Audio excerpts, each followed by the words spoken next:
তাকে হারিয়েছে। বড়ই বরকতময় শিশু আমার নাতি, তাই তোমরা তাকে নাও আর মায়ের স্নেহে লালন করো। সে সাদ গোত্রের কাছে বড় হতে পারলে আমি আনন্দিত হব। কিন্তু একটা এতিম শিশু, আমি কি করব তাকে নিয়ে? আমি মক্কায় তাকে রাখা নিয়ে শঙ্কিত। আল্লাহর কসম তাকে দূরে কোথাও দিতে চাই না, কিন্তু তাকে মরুভূমির মধ্যেই বড় হতে হবে, কারণ এটা শহরে থাকা আরববাসীর একটা রীতি। সে বলিষ্ঠ দেহের অধিকারী হোক। আল্লাহ তোমাদের মঙ্গল করুন। আমরা একটা এতিম বাচ্চাকে নিয়ে কি করব? আমরা খুবই গরিব, অনুর্বর ভূমিতে বসবাস করি। সবসময় আমাদের বেঁচে থাকার লড়াই চলে, যতক্ষণ না আমাদের ক্ষুধা গ্রাস করে। দুধ কিংবা মাংস খাওয়া তো আমাদের কল্পনারও বাইরে। শান্ত হও বাবা, শান্ত হও। কাবার মালিক নিশ্চয়ই তোমাকে রক্ষা করবেন। ও তোমার বাচ্চা? হ্যাঁ আমার। মোহাম্মদ ওর মতো ছোট একটা বাচ্চা, ওকে নিয়ে যাও, ওরা দু ভাই একসাথে বড় হবে। বিশ্বাস করুন, আমি আপনাকে নিরাশ করতে চাই না। আপনাকে দেখেই আমার মনে হচ্ছে আপনি খুব ভালো একজন মানুষ, কিন্তু আমার কি করার আছে বলুন? আপনি দেখুন না আমার বাচ্চাটা ক্ষুধায় কেমন চিৎকার করছে। আমার বুকে তার জন্য যথেষ্ট দুধ তৈরি হচ্ছে না। আমি নিজেই জানি না আমি কি করব। ঠিক আছে, তোমরা যাও, আল্লাহ তোমার মনের আশা পূর্ণ করুক।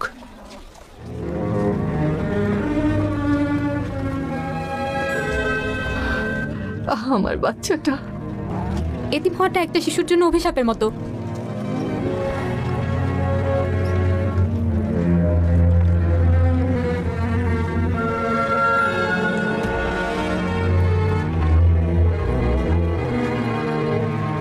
তুমি কোথায় যাচ্ছ হালিমা? এভাবে শূন্য হাতে এখান থেকে ফিরে যাওয়াটা আমার ঠিক মনে হচ্ছে না, তাই শূন্য হাতে যাওয়ার চেয়ে এটাই উত্তম। শিশুটিকে নিয়ে যাই। সেটাই হয়তো ভালো হবে। কে জানে, আল্লাহ হয়তো এর চেয়ে বড় প্রতিদান দেবেন। আপনি অপেক্ষা করুন, আমি তার মার কাছে গিয়ে তাকে নিয়ে আসবো। বাচ্চাদের দেখাশোনা করতে সাইমা আমাকে সাহায্য করতে পারবে। সে সাত গোত্রের মধ্যে বেড়ে উঠবে। তাড়াতাড়ি যাও হালিমা, আমি এখানেই অপেক্ষা করছি।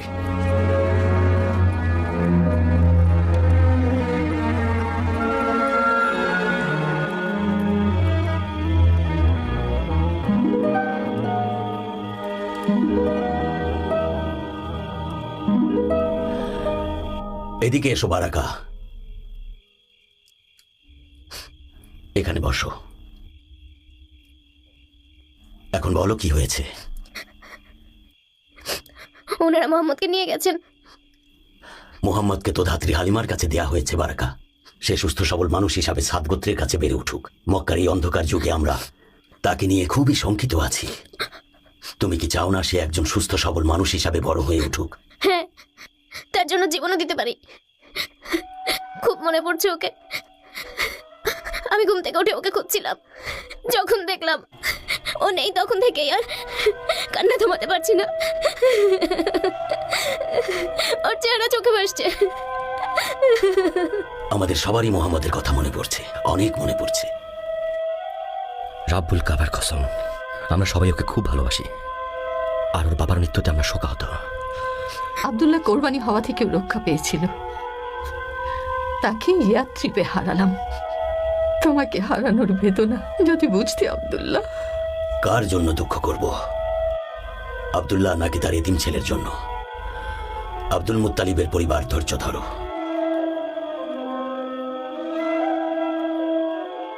বিশ্বাস করো উম্মে ইকরাম, আমি একটা কারণেই শিশুটাকে নিয়ে এসেছি। সে এতিম, তাকে কেউ নিচ্ছিল না। আমি তাকে নিয়ে ফেরার উদ্দেশ্যে রওনা হলাম।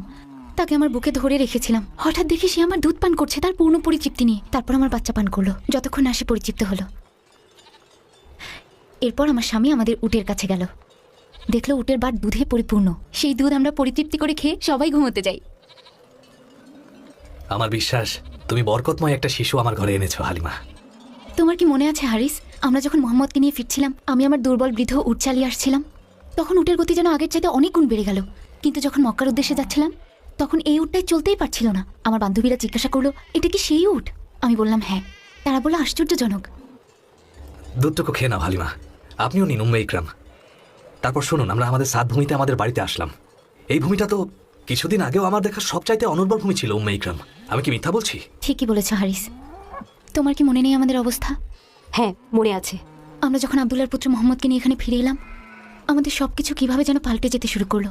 আমার গবাদি পশুগুলোকে ছেলেদের সাথে মাঠে ঘাস খেতে পাঠাই, ফিরে আসে দুধে পরিপূর্ণ হয়ে। আমরা সবাই পরিচিপ্তি নিয়ে পান করি। যেখানে সাত গোত্রের অন্য কেউ এক ফোঁটাও দুধ পাচ্ছে না, তারা তাদের রাখালদের কি বলে জানো? তোমরা যাও, অনুসরণ করে দেখো হালিমার পুত্ররা কোথায় পশু চড়ায়। মোহাম্মদ আমাদের জন্য সৌভাগ্য এনেছে। ও এখন কোথায়? ও ভাইদের সাথে পশু চড়াতে গিয়েছে। মাত্র 2 বছর বয়স, অথচ দুধ ছাড়িয়ে দিয়েছি। এই বাচ্চাটা আমাদের কাছে আমানতের মতো হালিমা। ওকে ওর পরিবারের কাছে ফিরিয়ে দেওয়ার সময় চলে এসেছে। হ্যাঁ আমি জানি হারিস, কিন্তু আমি যে ওকে ছাড়া থাকতে পারবো না। ওর মা আমিনা যদি আরো 2টা বছর আমাদের কাছে ওকে রাখার অনুমতি দিতেন। আমি নিজেও চাই ও আমাদের সাথে থাকুক, কিন্তু যেটা নিয়ম সেটা তো আমাদের মানতেই হবে, তাই না? আব্বা, ভাই মোহাম্মদকে নিয়ে কি বললে? আমরা ওকে ওর পরিবারের কাছে ফিরিয়ে দেব। আমি জানি ও চলে গেলে ওর ভাই বোনেরা কত কষ্ট পাবে, বিশেষ করে ওর বোন সাইমা। সাইমা মোহাম্মদকে অনেক বেশি ভালোবাসে।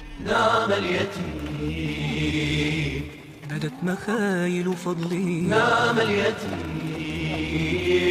واليتم رزق بعضه وذكاء كانت كف الخلق العظيم شمائل شمائل يقرى بهن ويولع الكرماء الكرماء يقرى بهن ويولع الكرماء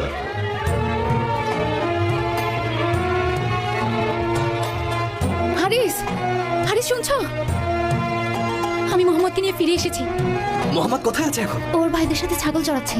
তুমি মোহাম্মদকে তোমার কাছে রাখার জন্য ওর মা আমিনাকে কিভাবে রাজি করালে বলো তো? এটা কাবার মালিকের রহমত হারিস।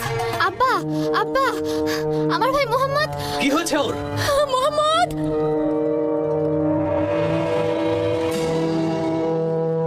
তোমার কাছে যাব ভাবছি, আর তুমি আমার কাছে চলে এসেছো। বসো।